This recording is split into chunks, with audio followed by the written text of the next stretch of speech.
Assalamualaikum warahmatullahi wabarakatuh. Kembali lagi bersama kami, Tobat Nakal Official.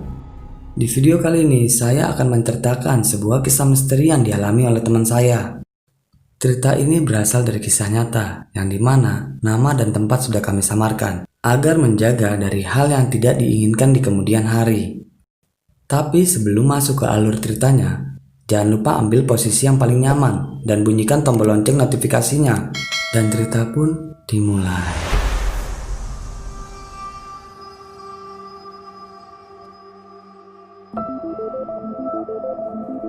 Dinginnya angin malam bercampur udara yang lembab terasa sangat kuat menusuk kulitku. Setelah mulai dari pagi tadi, hujan turun seakan tidak kuat lagi untuk menunggu gilirannya mengantri. Seharian penuh mereka menumpahkan airnya membasahi sang bumi.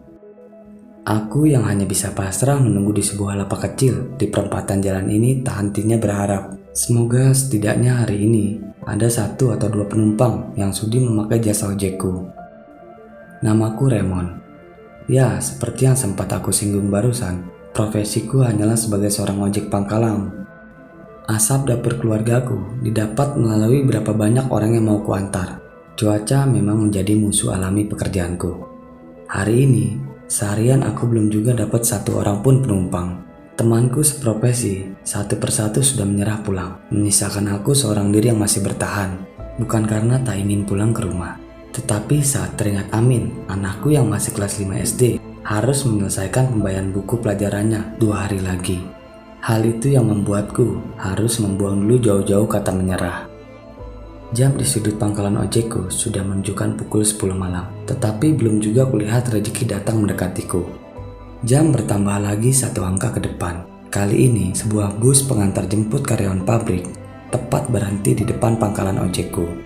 Dalam hati aku berdoa, semoga ada satu saja orang yang turun dari bus itu mau memakai jasa ojekku. Sambil berharap-harap, aku bergerak mendekati bus itu, meyakinkan setiap pasang mata yang menengok ke arahku untuk mau menumpang ojekku. Dan alhamdulillah, penumpang pertamaku akhirnya datang juga. Seorang pria parubaya memegang pundakku dengan kata-kata dan pandangan yang seperti berharap aku menjadi pahlawannya, mengantar dia ke rumahnya.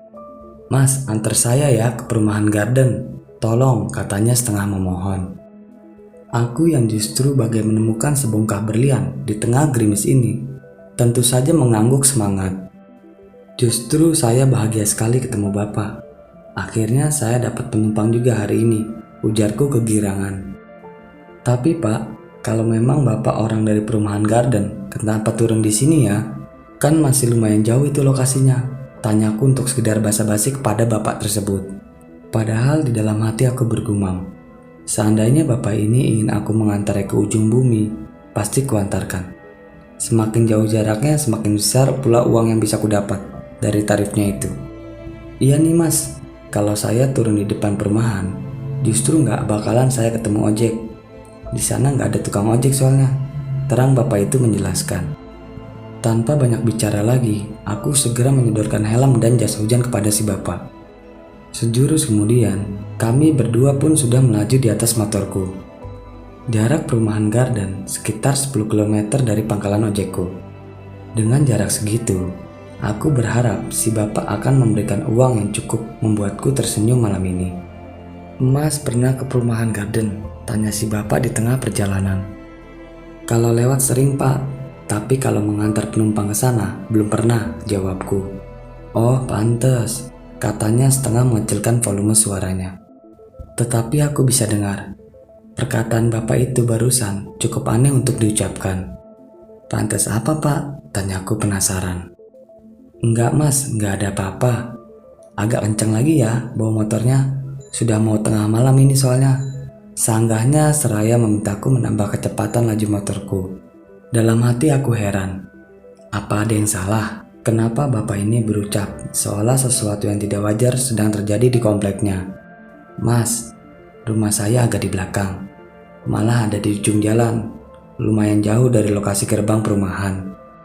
Nanti setelah saya turun, Masnya langsung cepat balik aja ya." Kali ini si Bapak berpesan kepadaku seperti itu. Pikirku perhatian sekali Bapak ini, sampai aku diingatkan untuk segera pulang ke rumah. "Siap Pak," Lagian masa iya, saya mau minta kopi dulu di rumah bapak. Jawabku sembari bercanda. Ah si mas malah ketawa. Ini serius, lebih baik cepat pulang, udah tengah malam soalnya. Siapa? Kembali lagi aku tegas menjawabnya. Setelah itu tidak ada lagi percakapan di antara kami berdua. Intensitas air hujan yang turun juga semakin banyak.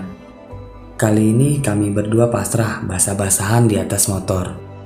Akhirnya kami sampai di gerbang perumahan Garden. Gerbangnya tidak ada penjaga sama sekali. Hanya ada tugu saja dengan tulisan besar. Perumahan Garden, hunian nyaman dan asri, begitu tulisnya. Letak rumah bapak ini memang cukup jauh dari gerbang perumahan. Melewati banyak jalan perumahan yang berbelok-belok. Kemudian setelah sampai di ujung perumahan, di belakang rumah-rumah di sana ternyata sebuah kebun dengan pohon-pohon yang sangat besar. Si bapak pun memintaku berhenti di depan sebuah rumah yang sederhana. Nih mas, makasih ya, ujar si bapak seraya mengepaliku ongkos ojeknya. Kulihat jumlahnya cukup banyak. Ada 1 lembar uang 20 ribuan dan 1 lembar uang 50 ribuan. Wah pak, terima kasih banyak. Ini banyak banget bapak ngasihnya, kataku terlihat kegirangan. Dan si bapak hanya tersenyum. Udah sana mas, balik. Jangan lama-lama, udah malam gini. Kembali bapak itu berpesan hal yang sama. Aku mengangguk senang. Lalu kuarahkan stang motor untuk berbalik pulang dan siap menyusuri jalan sepi perumahan ini. Tetapi sialnya, baru saja sekitar 200 meter motorku berjalan, tiba-tiba mesinnya mati. Aduh, kenapa lagi nih? Masa habis bensin? Aku bertanya-tanya dalam hati. Ku buka jok motorku dan melihat ke dalam tangki bensinnya menggunakan senter handphone. Tapi ternyata isinya masih banyak. Lalu kusela berkali-kali motorku, tetap saja tidak mau hidup. Di saat aku masih kebingungan di tengah gerimis dan jalanan komplek yang sepi, tiba-tiba ada suara di dekatku memanggil. Mas, ojek ya? Tegur suara itu.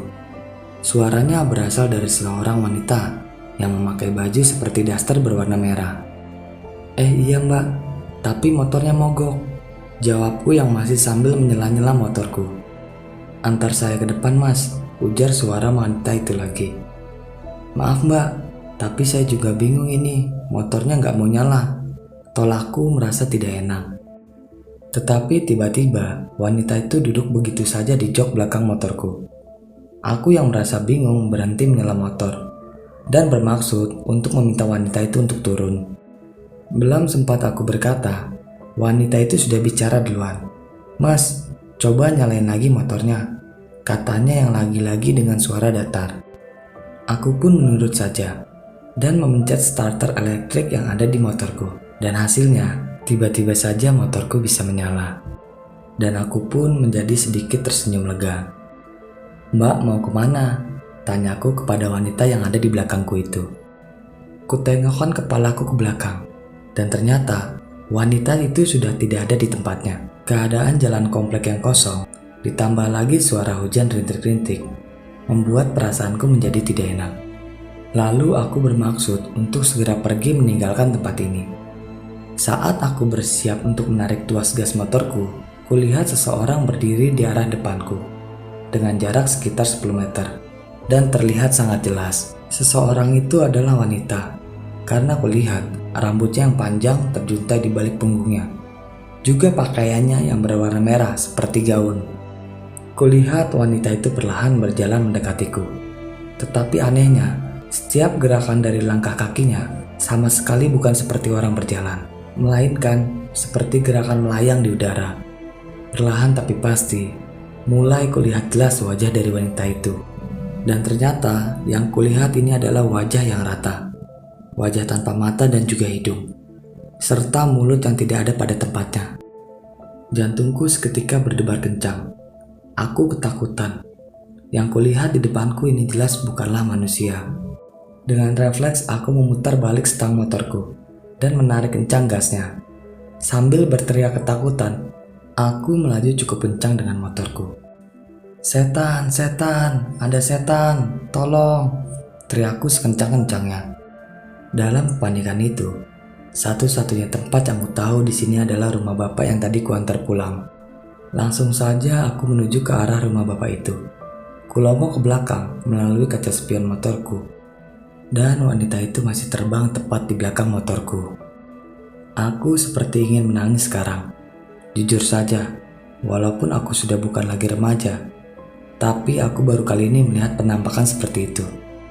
Sehingga aku belum sama sekali memiliki pengalaman ataupun ketenangan menghadapi makhluk seperti itu. Yang ku tahu, sekarang aku harus segera sampai ke rumah bapak yang tadi kuantar. Berkali-kali kulihat lagi melalui spion, dan masih saja setan itu ada di belakangku. Malah jaraknya sekarang seperti semakin mendekat, dan jarak rumah si bapak semakin dekat pula. Gang rumahnya sudah mulai terlihat. Tiba-tiba, bruk! Suara seperti hantaman terdengar dari arah jok belakang motorku, diiringi dengan stang motorku yang agak oleng karena seperti diberi beban tambahan secara tiba-tiba. Ketakutanku semakin menjadi-jadi. Bisa kurasakan seseorang sekarang duduk tepat di belakangku. Keseimbanganku kini sudah tidak bisa lagi kutahan karena bercampur antara kecepatan laju motorku dan juga rasa panikku yang sangat tinggi. Dengan setengah berteriak, langsung saja kuarahkan motorku ke arah rumah si bapak yang tadi. Tanpa mengurangi kecepatan, aku mengarahkannya tepat ke pagar rumah itu. Aku setengah berteriak dan gubrak. Suara hantaman motorku dengan pagar rumah si bapak terdengar sangat kencang. Aku sudah terkulai jatuh sekarang. Aku meronta-ronta sambil berteriak ke dalam. "Tolong pak, tolong, tolong." Bapak yang punya rumah tadi dengan cepat keluar. Setengah berlari ke arahku dan mulai menolongku mengangkat motor yang kini menimpa badanku.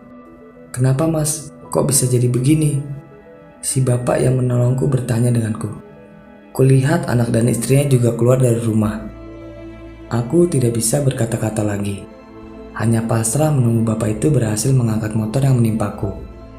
Warga lain juga mulai berdatangan karena mendengar segala keributan yang kubuat. Sampai banyak orang berkumpul mengelilingku dan menjadikan aku tontonan. Barulah setelah kondisi fisikku mulai bisa kukuasai kembali, aku mengambil segelas air yang disodorkan oleh istri pemilik rumah. Lalu kutarik napas panjang dan mulai menjelaskan. "Setan pak, setan. Ada setan perempuan. Wajahnya rata terbang mengejar saya." Semua orang seperti bergidik mendengar penjelasanku. Tetapi raut wajah itu bukanlah raut wajah yang kaget. Sepertinya bukan sekali ini mereka mendengar cerita tentang hantu perempuan itu. Terlebih lagi si bapak pemilik rumah malah seperti menarik napas lelah. Sepertinya beliau tahu lebih banyak tentang hantu ini. "Makanya tadi saya langsung minta masnya pulang kan?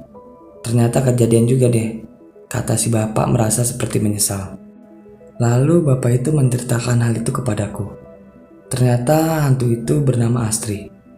Katanya 2 minggu lalu ada penemuan mayat di kebun belakang perumahan. Lokasinya tidak terlalu jauh dari rumahnya. Dari hasil investigasi polisi, ternyata wanita itu dibunuh oleh seseorang dan belum ketahuan siapa pelakunya. Nama Astri diketahui dari KTP wanita itu yang masih ada di dalam dompetnya. Dan kondisi terakhir saat ditemukan, Astri memakai gaun berwarna merah. Sejak saat itu, kejadian-kejadian teror seperti ini sering sekali terjadi di area perumahan. Si bapak yang merasa khawatir denganku, makanya sempat berpesan agar aku segera pergi dari sini begitu selesai mengantarkannya. Si bapak takut hantu Astri menampakkan wujudnya kepadaku.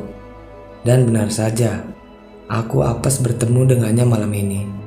Setelah agak lama aku mengobrol dengan warga-warga di sini, akhirnya aku izin pamit dan tak lupa meminta maaf atas kerusakan yang kubuat terhadap pagar rumahnya. Lalu beberapa warga berboncengan motor mengantarkanku sampai gerbang depan perumahan. Dan cerita pun selesai. Bagi teman-teman yang menonton video ini sampai habis, saya ucapkan terima kasih banyak. Dan nantikan video-video kami selanjutnya. Wassalam.